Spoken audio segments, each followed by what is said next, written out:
And today, with this new system of capital adequacy, which isn't really adequacy at all, it should be capital inadequacy, they are lending the same money 20 times and collecting interest on it each time. Now that is just legalized fraud. And the fact that a tiny minority of rich people can get away with it, I think, is a disgrace.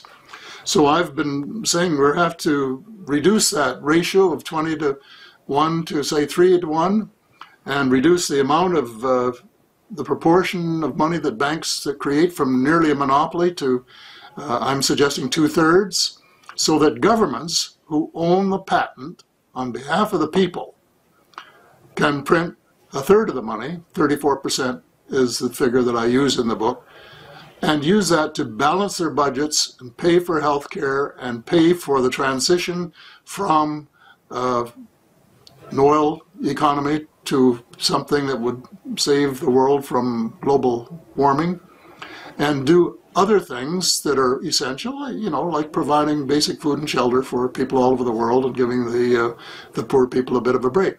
So this is what's got to happen, and I hope it happens sooner rather than later, because if it doesn't, then what is going to happen is that we'll go for another 5 or 10 or 15 years and have another meltdown.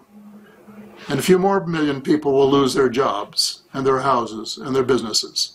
And the thing goes on until somebody really does something about it. And it's going to take a lot of guts to stand up to the banking industry, because they're a tough bunch and they would spend billions to keep this from happening.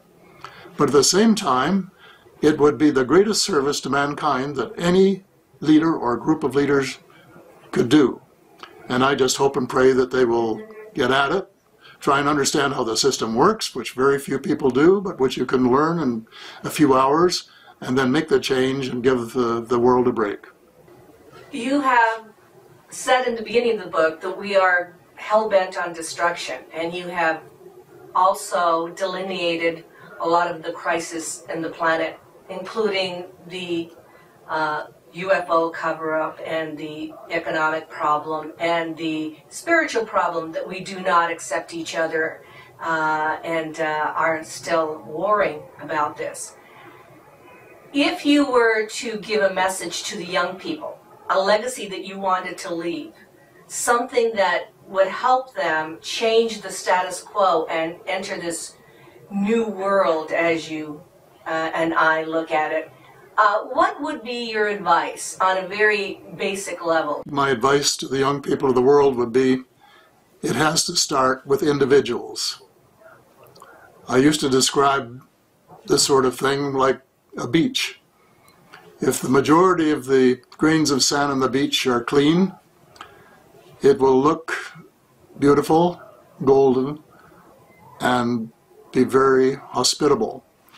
If the majority are covered with oil slick, dirty, or translated into the wider problem, evil, or uncaring or self-centered, then you have a dirty beach, which is very unattractive. And that is much of what's going on in the world today. We have very little personal integrity. Every time you pick up a paper, somebody's ripping off somebody.